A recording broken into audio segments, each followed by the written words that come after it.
Assalamualaikum warahmatullahi wabarakatuh. Rahayu Sagung Dumadi. Masih bersama kami di channel Babat Nusantara. Pada kesempatan kali ini akan melanjutkan cerita Gajah Mada bagian 21. Suasana menjadi hening di antara mereka. Justru dari alun-alun suara tabur kembali terdengar riuh. Rupanya Rakuti menyiagakan kembali pasukan untuk menyerbu. Gajah Mada segera menyiapkan pasukan panah yang siap menghambat laju gerakan mereka. Namun Gajah Mada harus melihat kenyataan dan bertindak bijak. Pasukan Jalapati dan Jalarananggana yang berada dalam keadaan letih luar biasa itu tak mungkin dipaksa bertempur lagi melampaui batas kemampuan mereka. Hanya ada beberapa pilihan yang dihadapinya tanpa memberikan pilihan yang lain. Pilihan itu pun sangat tidak menyenangkan. Apa boleh buat? Gajah Mada berkata, rupanya aku tidak punya pilihan lain. Aku harus mengungsikan tuanku Jayanegara. Akan tetapi kelak aku pasti akan kembali untuk memberi pelajaran kepada Dharma Putra Winesuka bahwa betapa mahal harga tebusan perbuatan mereka. Bekal Gajah Mada segera mengadakan pembicaraan dengan para senopati pimpinan prajurit Jalapati dan Jalarananggana. Melalui pembicaraan itu telah diperoleh kesepakatan bekal Gajah Mada akan berusaha mengungsikan Jayanegara melalui pintu belakang. Para prajurit gabungan Jalapati dan Jalarananggana diminta untuk menghambat, sekedar untuk memberikan waktu yang cukup untuk meloloskan diri. Para bayangkara yang mengintai di atas dinding segera ditarik untuk mengawal Jayanegara dan tugas mereka digantikan oleh para prajurit Jalapati. Apalagi ada yang resah karena pertimbangan-pertimbangan tertentu adalah bekal Gajah Mada. Keterangan yang diperolehnya dari orang yang menyelubungi diri di balik topeng dan tebalnya kabut sangat mengganggu ketenangan hatinya. Bagaskoro Majer Kawurian memberitahu aku bahwa dalam pasukanku terdapat mata-mata. Jika kelilip itu tidak segera kuenyahkan, maka kemanapun aku pergi, Rakuti akan terus membayang-bayangi. Harus aku temukan cara agar telik sandi musuh pengkhianat Bayangkara itu menampakkan jati dirinya. Siapakah sebenarnya pengkhianat di antara kami itu? Pertanyaan itu terus berkecamuk di benaknya. Masih dengan diganduli berbagai tanda tanya, Gajah Mada berlari menuju ke Balai Maguntur dan langsung mengarah ke wisma tempat tinggal raja yang berada di bagian belakang istana setelah melewati penyekat Bajang Catur. Sebenarnya lah apa yang dicemaskan bekal Gajah Mada itu menjadi kenyataan. Tiba-tiba di balik dinding dan tidak diketahui siapa pelakunya, seorang telah melepas anak panah. Bukan anak panah sewajarnya, karena yang dilepas panah jenis tertentu yang bisa membumbung ke udara, menimbulkan suara berdesing tajam. Seorang prajurit berlari membawa anak panah itu kepada Rakyan Bangsa. Bangsa segera membuka rontal yang terikat pada batang panah dan cepat-cepat membacanya. Jayanegara akan segera meloloskan diri. Tertulis di dalam rontal itu, cegat semua pintu gerbang, utamanya pintu belakang istana. Dengan langkah lebar, Bangsa membawa berita yang sangat penting itu kepada Rakyan Kuti.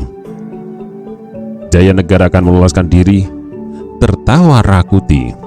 Mereka pikir gampang untuk melarikan diri. Rakuti bertindak cepat dan tidak mau berlama-lama.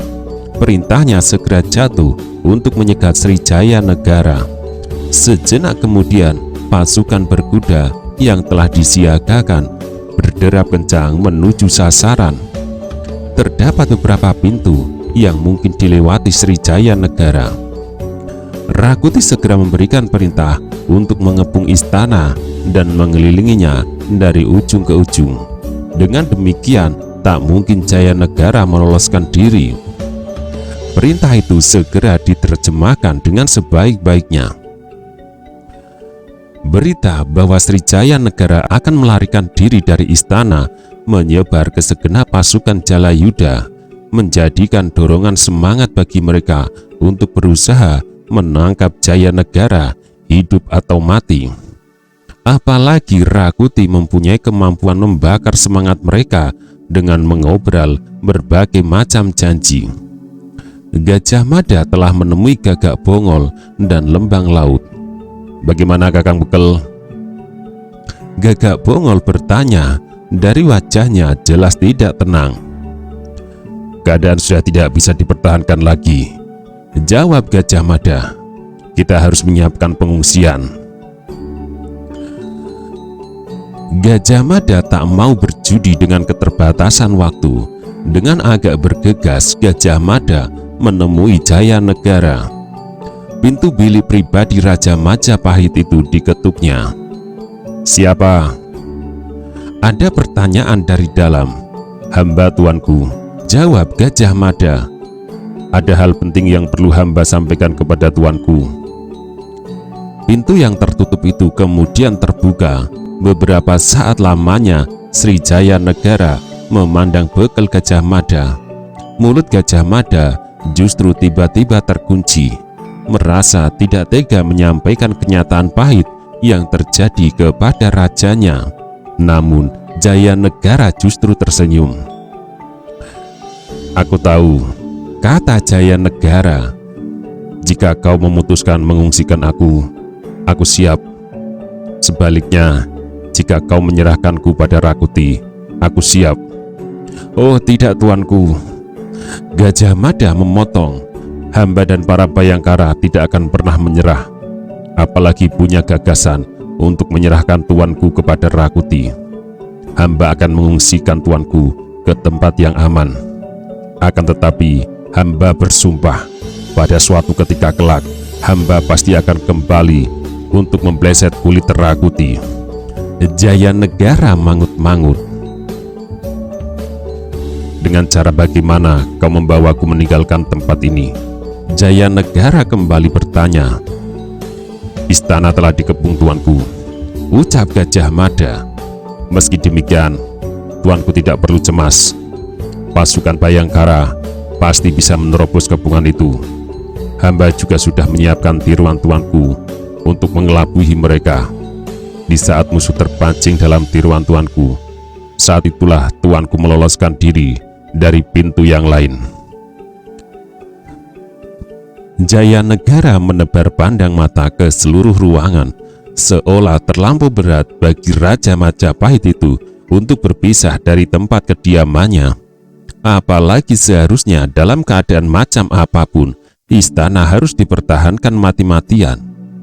Sri Kertaraja Jayawardana atau Raden Wijaya telah membangun Majapahit dengan susah payah. Kolo Gemet atau Jaya Negara yang hanya mewarisi saja ternyata tidak mampu mempertahankan dari jarahan orang yang tidak bertanggung jawab. "Ampun tuanku," berkata bekal Gajah Mada, "waktu yang ada amat mepet. Tuanku harus meninggalkan istana sekarang juga." Betapa kecewa Kolo Gemet, namun pada kenyataannya memang tak ada pilihan lain. Srijaya Negara memandang kedua kotak besi di sebelahnya dengan segenap kebingungan. Ada harta yang tiada ternilai harganya di dalam kotak itu yang harus diselamatkan dari jarahan Rakuti.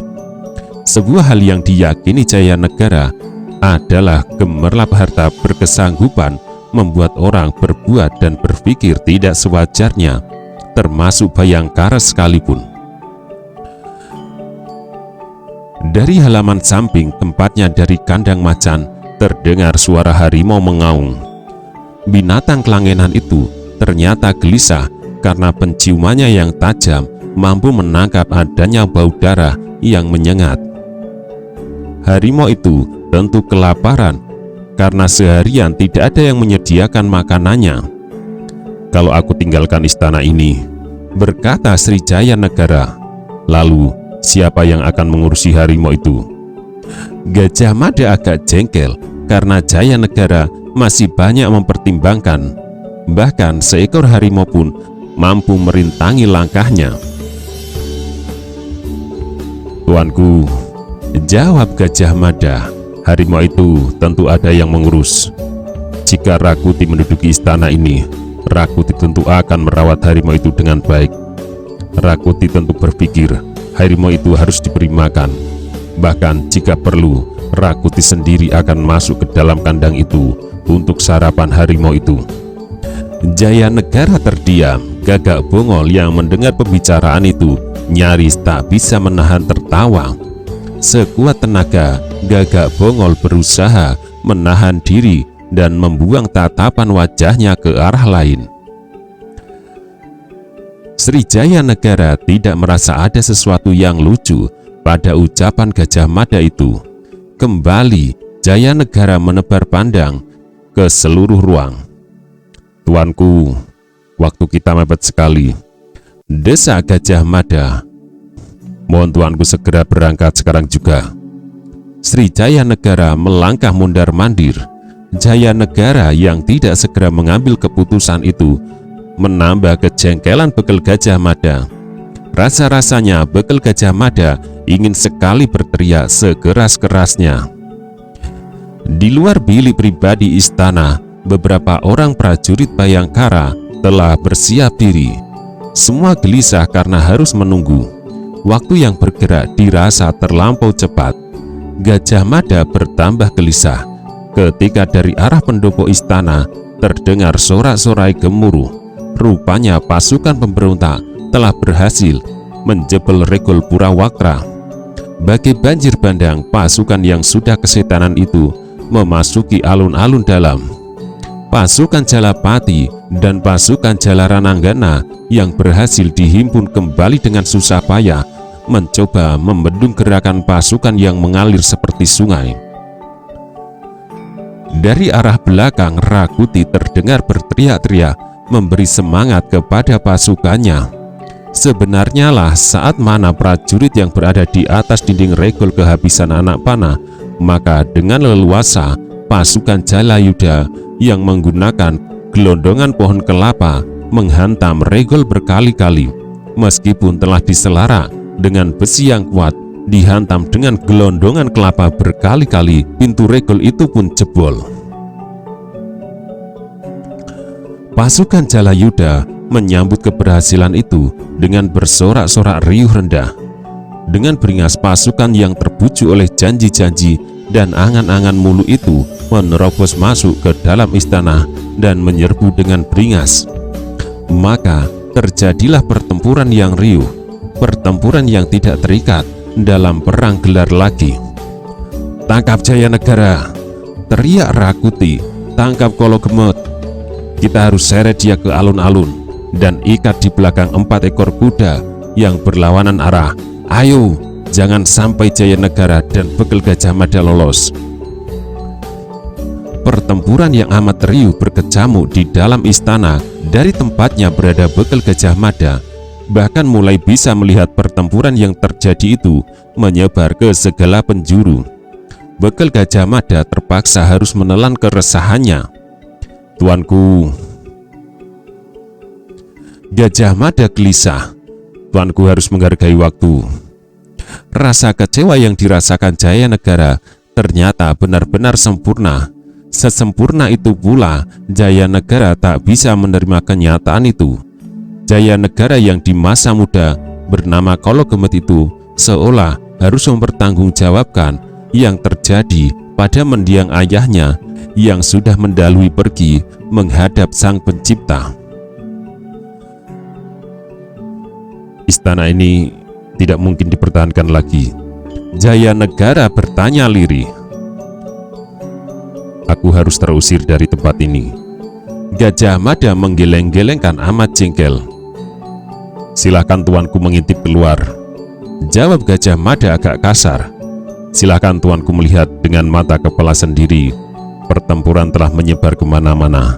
Pasukan pemberontak benar-benar berupa banjir bandang. Kita tidak punya waktu lagi.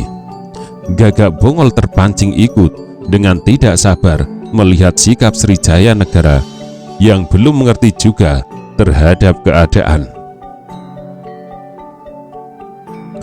Ampun tuanku, berbicara Gagak Bongol. Kami prajurit Bayangkara rela mati untuk melindungi tuanku. Akan tetapi kami merasa kecewa karena tuanku sendiri belum juga mengerti terhadap keadaan. Jika tuanku tidak segera memenuhi saran Kakang Bekal Gajah Mada, maka kita semuanya akan mati, termasuk tuanku. Barangkali Rakuti lebih senang jika bisa melempar tubuh tuanku ke dalam kandang macan yang kelaparan itu. Gajah Mada kaget oleh ucapan Gagak Bongol yang dirasanya sangat kasar itu.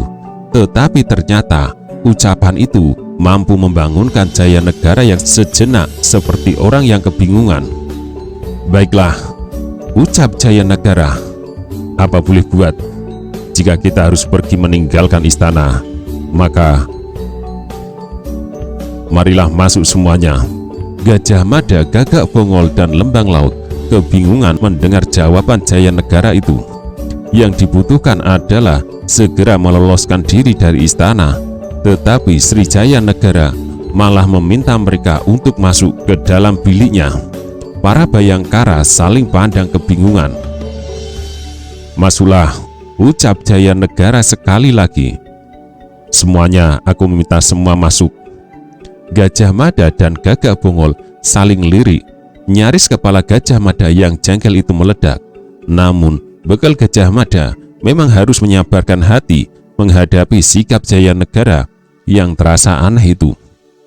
Gajah Mada melepas isyarat kepada prajurit Bayangkara yang lain yang telah bersiaga di depan pamengitan di sudut bahu mana atau tempat meletakkan sesaji pemujaan, serta dari Balai Witana tempat raja menerima beberapa sang sewaka.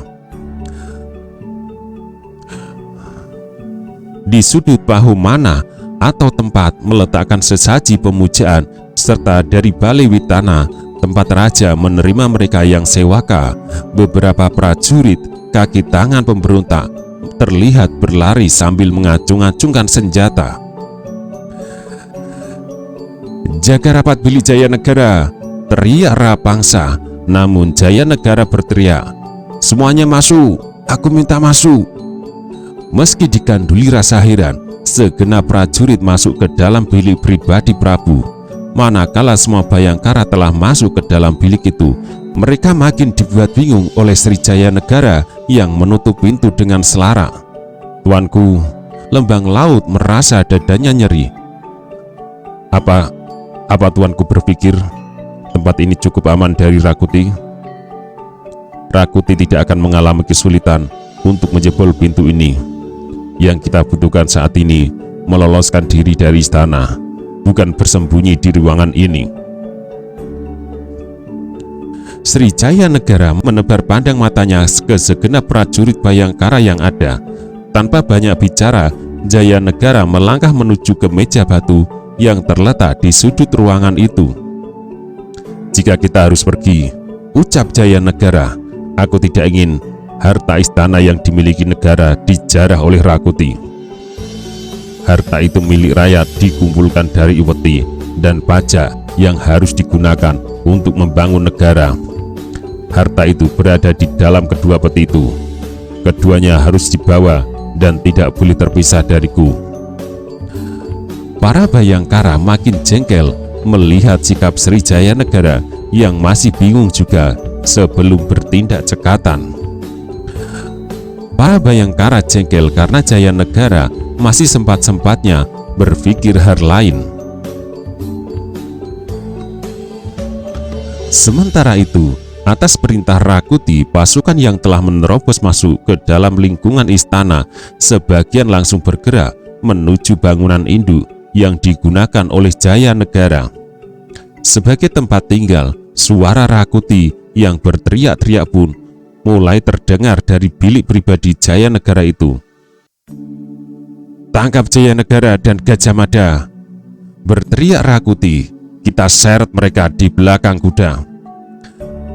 Pertempuran makin menjadi bukan lagi pertempuran dalam tatanan gelar, tetapi kacau balau seperti perang Utah.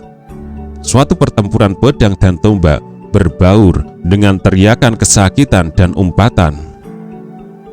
Pertempuran di dalam istana itu benar-benar menjadi pertempuran yang amat berdarah. Bau anyir darah itu pula yang membuat harimau kelangenan Jaya Negara gelisah dan mondar-mandir dalam kerangkeng. Bau darah itu benar-benar menggoda binatang ganas berkaki 4 itu. Jaya Negara makin terlihat tak cekatan dalam mengambil keputusan. "Apakah itu suara Rakuti?" bertanya Jaya Negara. Serasa akan pecah dinding kepala Bekel Gajah Mada. "Benar tuanku," jawab Gajah Mada. "Itu suara Rakuti." Jaya Negara mangut-mangut. "Aku telah mengangkatnya sebagai orang yang diberi kebahagiaan. Aku angkat dia sebagai Dharma Putra Wenisuka. Tetapi inilah balasannya kepadaku," desis Jaya Negara. Akhirnya Bekel Gajah Mada benar-benar sampai batas kesabarannya. "Teman-teman," kata Gajah Mada yang menahan sesak, "marilah kita keluar dari ruangan ini yang mempertahankan kehormatan kita. Kita pasukan Bayangkara yang bertugas melindungi raja boleh ditumpas habis. Akan tetapi setidak-tidaknya Rakuti juga harus mati bersama kematian kita. Kita keluar."